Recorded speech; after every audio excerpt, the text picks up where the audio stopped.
بسم الله الرحمن الرحيم سيهزم الجمع ويولون الدبر صدق الله المولانا العلي العظيم. சூரா கமர்ல வரக்கூடிய ஒரு சிறு வசனம் இது, குட்டி ஆயத்து. ஸல்லல்லாஹு அலைஹி வஸல்லம் அவர்கள் ஒரு நைட்டு பூரா இருந்து சஜிதாலே இருந்து துவா செஞ்சாங்க அப்படின்னு நாம கேள்விப்பட்டிருப்போம். யா அல்லாஹ், இந்த சிறு படை தோற்றுவிட்டால் இதனை அடுத்து உன்னை வணங்குவதற்கு எவருமே இருக்க மாட்டார்கள்னு நபி ஸல்லல்லாஹு அலைஹி வஸல்லம் சஜிதாலே இருந்து அதிகமாக அழுது அழுது அழுது துவா செஞ்சுக்கிட்டே இருந்தாங்க. அவர்களுக்குண்டான நற்செய்தியாக அவர்களுக்குண்டான ஆறுதலாக இந்த வசனத்தை அல்லாஹ் தஆலா இறக்கி கொடுத்தான். சய்யுஹ்ஸமுல் ஜம்உ வ யுவல்லூன துபுர், பெருங்கொண்ட கூட்டம் சீக்கிரமே வெற்றி கொள்ளப்படும், புறமுதுகிட்டு ஓடும் என்பதாக அல்லாஹ் தஆலா என்ன செஞ்சான், வாக்குறுதி கொடுத்தான். பெருங்கொண்ட கூட்டம் அப்படின்னு சொல்லி அல்லாஹ் தஆலா என்ன செய்யறான், அவங்கள பார்த்து சொல்றான், எதிரிகளை பார்த்து. எப்படி நாங்க தான் 80% இருக்கிறோம், 80% இருக்கிறதுனால எங்களை மாதிரி தான் எல்லாருமே இருக்கணும் அப்படின்னு சொல்லி, எங்களுக்கு பண்டிகைனா எல்லாத்தையுமே நீங்க மூடிக்கிடணும் அப்படின்னு சொல்லி பள்ளிவாசல் உள்பட அனைத்தையும் மூட சொல்லி கொண்டிருக்கிறார்கள் இல்லையா? இது மாதிரி பெருங்கொண்ட கூட்டம் அல்லாஹ்வால் சொல்லப்படக்கூடிய ஒரு பெரிய கூட்டம் என்ன செய்யுது, இஸ்லாமியர்களை நசுக்கணும் அப்படின்னு சொல்லி அந்த காலத்திலேயே கிளம்புச்சு. இது கியாமத் நாள் வரைக்கும் அப்படி இருந்துகிட்டு தான் இருக்கும், அது மாறாது.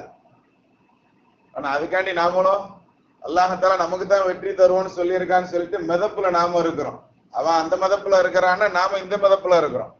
நாம தான் நேரான பாதையில இருக்கிறோம்.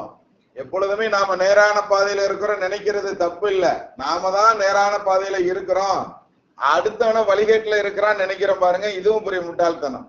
ஏன்னா அவனுடைய மௌத்தினுடைய நேரத்துல எப்படி இருப்பான்னு யாருக்கும் தெரியாது. நம்ம மார்க்கத்தை பொறுத்த வரைக்கும் ஆகிபத்துல் முத்தகீன், இறுதி முடிவு அப்படிங்கறத அல்லாஹ் கவனிப்பான். அதனால இறுதி முடிவை பத்தி நம்ம யாரும் என்ன செய்ய முடியாது, நாம எப்படி இருப்போங்கிறதே தெரியாது இல்லையா? அதனால அடுத்தவர்களை பற்றி நினைப்பதற்கு என்ன இருக்கு? சரி, நாம எப்படி நினைச்சுக்கிட்டு இருக்கிறோம், நாம தான் ஹக்குல இருக்கிறோம், அதனால நாம தான் ஜெயிப்போங்கிற மிதப்புல நாம் இருந்து கொண்டு இருக்கிறோம். அல்லாஹ் நம்மள உண்மையை வழங்கக்கூடிய பாக்கியவான்களை நம்மளை கபூல் செய்யணும். நபி ஸல்லல்லாஹு அலைஹி வஸல்லம் அவர்களுக்கு ஆறுதலாக அந்த வார்த்தையை அல்லாஹ் சொன்னான். அலி நாயகர் ரலியல்லாஹு தஆலா அன்ஹு ஹதீஸ்ல சொல்றாங்க, அந்த பத்ருனுடைய காலை ஃபஜ்ர்ல நபி ஸல்லல்லாஹு அலைஹி வஸல்லம் அவர்கள் எழுந்து வரும்பொழுது அவர்களுடைய முகம் அவ்வளவு ஒரு பிரகாசமாக இருந்தது.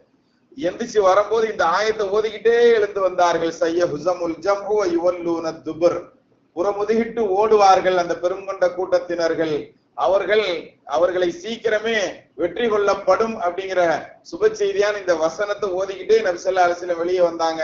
அவர்களுடைய முகம் சந்திரனை போன்று இருந்தது அப்படின்னு சொல்லுவாங்க. அதனாலதானே என்னவோ தெரியல அந்த சூராக்கு பேரு கமர், சந்திரன், முழு நிலவு சந்திரனுக்கு கமர் நாம சொல்லுவோம் பாருங்க, அந்த கமருங்கிற பேர் கொண்டு அந்த சூறால அல்லாஹ் இந்த வசனத்தை இறக்கி இருக்கிறான். சரி, அது மட்டும் இல்லாம நபி ஸல்லல்லாஹு அலைஹி வஸல்லம் வந்து சொல்லுவாங்க, இந்த இடத்துல என்ன செய்வாங்க, இன்னாரு இந்த இடத்துல இன்னாருன்னு மார்க் போட்டு காட்டுவாங்களா நபி ஸல்லல்லாஹு அலைஹி வஸல்லம். கிட்டத்தட்ட முக்கியமான 70 தலைவர்கள், 70 பெருங்கொண்ட தலை. போருக்கு முன்னாடி நபி ஸல்லல்லாஹு அலைஹி வஸல்லம் போருன்னு எதிர்பார்த்து போகல. போனது எதுக்குன்னு சொன்னா, நம்மளை வியாபாரம் செய்ய விடாம தடுத்து வச்சிருக்கிறான், அவன் மட்டும் பெரும் லாபத்தோட வர்றான். அந்த லாபத்தை முகமதை சார்ந்தவர்களை அழிக்கிறதுக்காக வேண்டி மட்டும் அந்த லாபத்தை கொண்டு வந்து சேர்க்கிறான் அப்படிங்கிற இந்த தகவல், அந்த லாபங்களை நாம என்ன செஞ்சிடணும், இஸ்லாமியர்களுக்கு பாதகமாக பயன்படுறதை விட்டு தடுக்கணும் அப்படிங்கிற ஒரு நோக்கத்துக்காண்டி தான் போறாங்க. ஆனா அது போறாங்க மாறிடுச்சு. 2 கூட்டம் இருக்குது, ஒண்ணு வியாபார கூட்டம், இன்னொன்னு போருக்கு வர்ற கூட்டம்.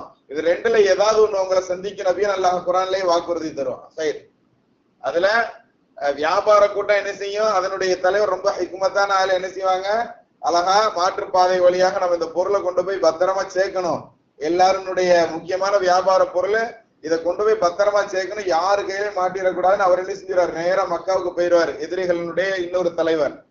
ஆனால் ஊர்ல இருந்த மத்த 70 தலைவர் என்ன செய்வாங்க, ஒரு கை பாத்திரணும், நம்ம வியாபார கூட்டத்தை முகமது என்ன செய்யறாரு, பிடிக்க போறாரா அப்படின்னு நினைச்சிட்டு தான் என்ன செய்வாங்க, எல்லாரும் பத்ருக்கு வருவாங்க. இவங்களும் பத்ருக்கு போய் அங்கு 2 கூட்டத்துல ஒரு கூட்டத்தினர்களை என்ன செய்வாங்க, சந்திப்பாங்க. அதுலதான் அல்லாஹ் வெற்றி கிடைக்கும்னு என்ன செய்யறான், முன்கூட்டியே தகவல் தர்றான். சரி, இப்ப இந்த நடந்த இந்த முக்கியமான இந்த பத்ரனுடைய நிகழ்வுல வந்து அல்லாஹ் கட்டாயம் வெற்றியை தருவான். அதுலயும் குறிப்பாக அந்த போருக்கு முன்னாடி நபி ஸல்லல்லாஹு அலைஹி வஸல்லம் என்ன செஞ்சாங்க, வியூகங்கள் வகுத்தாங்க. ஏன்னா கிட்டத்தட்ட 1000 பேர் வர்றாங்கிறது எப்படி நபி அவர்கள் கணிச்சாங்கன்னா, ஒரு 3 சஹாபாக்கள் என்ன செய்வாங்க, அனுப்பி வைப்பாங்களாம். அது அருமையாக சொல்லுவாங்க. இந்த 3 சஹாபாக்களும் ரொம்ப மதிநுட்பம் உள்ள சஹாபாக்கள். எதிரி படையினுடைய ஸ்ட்ரென்த் என்ன, எதிரி படையினுடைய வீக்னஸ் என்னங்கிறது தெரிஞ்சுக்கிறதுக்காக அனுப்பி வைப்பாங்க. அழகா போய் என்ன செய்வாங்க, அந்த 3 பேர் பார்வையிடும் பொழுது படக்குள்ள போய் பார்க்க முடியாது இல்லையா, வெளியே இருந்து நோட்டம் பார்க்கும் போது ஒரு ஆள் தனியா மாட்டுவான், அவனை தூக்கிட்டு வந்துருவாங்க. அந்த படையில இருக்கக்கூடிய நபர்ல ஒரு ஆள் மாட்டுவான், அவனை தனியா தூக்கிட்டு வந்துருவாங்க நபி ஸல்லல்லாஹு அலைஹி வஸல்லம். வந்து நபியிடம் நிப்பாட்டி விசாரிக்க, நாங்க எவ்வளவு கேட்டோம் அவன் சொல்ல மாட்டேங்கான், நபியை நீங்க விசாரிங்கன்னு சொல்லுவாங்க. நபி ஸல்லல்லாஹு அலைஹி வஸல்லம் விசாரிப்பாங்க, எத்தனை பேர் வந்திருக்கோம்லாம் தெரியாது, நாங்க ரொம்ப பெரிய நிறைய கூட்டம் வந்திருக்கிறோம், எவ்வளவுன்னு எனக்கு எண்ணிக்கை தெரியலன்னு அவர் சொல்லிடுவார். ஆனா வந்தாலும் கொஞ்சம் அத விவரம் இல்லாத ஆளுன்னு கூட இருக்கலாம், அவருக்கு புரியுற மாதிரி நபி ஸல்லல்லாஹு அலைஹி வஸல்லம் விசாரிப்பாங்க. ஒரு நேரம் சாப்பாட்டுக்கு எத்தனை ஒட்டகப்பா இருக்கிறீங்க அப்படின்னு கேட்பாங்க. சில நேரத்துல 2 ஒட்டகம் இருக்கிறோம், சில நேரத்துல 3 ஒட்டகம் இருக்கிறோம் அப்படின்னு அவர் சொல்றாரு பதில். அப்படியா, நபி ஸல்லல்லாஹு அலைஹி வஸல்லம் கால்குலேஷன் போடுறாங்க, வர்றது 900 இருந்து 1000 பேர் கொண்ட கூட்டம் வருதுப்பா அப்படிங்கறத நபி அவர்கள் கணிச்சிருவாங்க. சாப்பிடுறத வச்சு நபி அவர்கள் எவ்வளவு அழகாக கணக்கு போடுறாங்க. இதுதான் வியூகம்ங்கிறது. எவ்வளவு மதிநுட்பமான அறிவு அல்லாஹ் தஆலா கொடுத்திருக்கிறான் பாருங்க. நம்ம வந்து சாப்பிடுறதுனா எந்த கடையில எது நல்லா இருக்கும், எங்க எதை வாங்கினா நிறைய குவான்டிட்டி கிடைக்கும், குவாலிட்டி கிடைக்கும், இதைத்தான் நாம் பார்ப்போம். ஆனா நபி அவர்கள் எதை வச்சு எதை கவனிக்கிறாங்க பாருங்க. சரி, அல்ஹம்துலில்லாஹ். அது பெருசா நிறைய பேசிட்டு போகணும். சரி, நம்ம குறுகிய நேரங்களுக்குள்ள சில விஷயங்கள் சொல்ல முடியல, நிறைய பேர் எந்திரிச்சு போயிடுறதுனால கூட நம்ம என்ன செஞ்சிடறது, சுருக்கக்கூடிய ஒரு நிலையில தான் நாம இருக்கிறோம். சரி, அந்த மாதிரி சூழ்நிலையில அதை விசாரிச்சு நபியவர்கள் என்ன செய்யறாங்க, இந்த 1000 பேர் கொண்ட கூட்டம் வருது அப்படிங்கும் போது நபியர்கள் ஒரு பக்கம் கவலை இருந்தாலும் ஒரு பக்கம் சந்தோஷத்துல இந்த வார்த்தையை சொன்னாங்களாம், மக்கா அதனுடைய ஈரக்கொலையோடு வருகிறது அப்படிங்கறத சொன்னாங்களாம். ஈரக்கொலைனா மக்கால இருக்கக்கூடிய முக்கியமான தலைகள் எல்லாம் வர்றாங்கிறத நபியவர்கள் சொல்றாங்க. அந்த நைட்டு பூரா சஜிதால இருந்துட்டு காலையில நபியவர்கள் அதிகாலையில மார்க் போட்டாங்க பாருங்க. மார்க் போடும்போது சொன்னாங்க, மக்காவுடைய ஈரக்கொலைகள்ல முக்கியமானது பூரா என்னென்ன இடத்துல விழுந்து கிடக்குன்னு சொல்லுவாங்க. அதே மாதிரி உமர் நாயகம் ரலியல்லாஹு தஆலா போர் முடிஞ்சதுக்குண்டான நிகழ்ச்சியை சொல்லும் போது சொல்லுவாங்க, நபியவர்கள் எப்படி சொன்னார்களோ அதே நிலையில அந்தந்த இடத்துல அந்தந்த ஆள்கள் கிடந்தாங்கிற செய்தியை சொல்லுவாங்க. அல்லாஹ்வுடைய உதவி அப்படிங்கிறது வெறும் நம்பிக்கையை கொண்டு மட்டும் இல்ல, அதிகமான துஆ செய்யறது, அதிகமாக நம்மளிடமிருந்து வெளிப்படக்கூடிய நல்ல காரியங்கள்னால அல்லாஹ்தால நம்மளுடைய உதவி நம்மளுக்கு கிடைக்குங்கிறத நாம பார்க்கிறோம் கண்ணியத்திற்குரியவர்கள். ஆனா நாம இந்த காலத்துல மிதப்புல இருக்கிறோம், அவன் அங்கிட்டு தானே வடநாட்டுல தானே அடிச்சுக்கிட்டு இருக்கிறான், நமக்கு என்ன பிரச்சனைங்கிற மாதிரிலாம் நாம இருந்துகிட்டு இருக்கிறோம். நாம கொஞ்சம் மதிநுட்பத்தை வளர்க்கணும். எந்த அளவுக்குன்னு சொன்னா, இந்த காலத்துல இது போன்ற மூடர்களை எதிர்க்கணும், இது போன்ற மூடர்களை நாம சமாளிக்கணும் அப்படின்னு சொன்னா நம்ம பிள்ளைகளை எந்த லெவலுக்கு நாம வச்சிருக்கிறோம், நம்ம ஹிஸ்டரி கூட தெரியாத லெவல்ல தான் நாம வச்சிருக்கிறோம். அடக்கம் செஞ்சு கிட்டத்தட்ட 1300 1000த்திற்கும் மேற்பட்ட வருடங்கள் ஆன சிலரை கூட நாங்க தோண்டி எடுத்துட்டு கொண்டு போய் அவரை நாங்க இது செய்வோம், அந்த இடத்தை விட்டு அவரை நாங்க காலி பண்ணுவோம்னு சொல்லிட்டு இந்த பெருமண்ட கூட்டம் இப்ப இருக்கக்கூடியவங்க சொல்லிக்கிட்டு இருக்கிறாங்க அப்படின்னு சொன்னா, அதெல்லாம் கேட்டுக்கிட்டு நம்ம அவரை பத்தி யாருன்னு தெரியல, அவுரங்கசீப்னா யாருன்னு தெரியல, அவரை பத்தி உண்டான ஹிஸ்டரி தெரியல, நம்மளுக்கே தெரியலன்னா நாம இப்படி அடுத்தவர்களுக்கு எடுத்து சொல்லுவோம். அதெல்லாம் நம்ம பிள்ளைகளுக்கு கத்துக் கொடுக்கணும், அதை படிக்க வைக்கணும். எந்த போஸ்டிங்ல இருந்தா நம்மளுடைய விஷயங்களை நாம் பாதுகாத்துக் கொள்ள முடியும் அப்படிங்கிற லெவல்ல கூட நம்ம பிள்ளைங்களை படிக்க வைக்கிறதுக்கு நாம தயாராக இல்ல. ஆகரத்துடைய கல்வி குர்ஆன் ஷரீஃபை சுத்தமாவே படிக்க வைக்கல. போற போக்க பார்த்தா இது அதாவது ஜனாதா குளிப்பாட்டுறதுக்கு கூட வட மாநிலத்தில இருந்து ஹாஃபிதுகளோ ஆலிம்களோ வந்துதான் செய்யணுங்கிற நிலையில ஜனாதா எப்படி குளிப்பாட்டணுங்கிறது கூட தெரியல, எப்படி தொழுக வைக்கணும் அப்படிங்கிறது கூட தெரியல. தொழுக வைக்கிறதுக்கு தகுதியான ஆள் யாரு அப்படிங்கிறத பார்க்கும்போது மையத்திற்கு நெருங்கிய பிள்ளைகளோ சகோதரர்களோ தகப்பனோ அல்லது மகன் இறந்து போயிட்டா தகப்பன் இறந்து போயிட்டா மகன், இவங்கதான் தொலை வைக்கிறதுக்கு குடும்பத்தினர்கள் தான் அகக்கானர்கள், தகுதியானவங்க. ஆனா ஒண்ணும் தெரியாதவங்க சிலர் என்ன செய்யறாங்க, நான் தான் தொலைப்பேன்னு சொல்றாங்க. எதை முற்படுத்தணும் எதை பிற்படுத்தணுங்கிறது தெரியாதவங்க, யாருக்கு முன்னுரிமை கொடுக்கணுங்கிறது தெரியாதவங்க, நாங்க தான் நபி இப்படி சொல்லிட்டாங்கன்னு சொல்லிட்டு அப்படி, அதாவது தீனுல் இஸ்லாத்தை சரியாக விளக்கம் இல்லாதவர்கள் முன்கூட்டி என்ன செஞ்சுட்டு இருக்கிறோம், முந்திக்கிட்டு இருக்கிறோம்.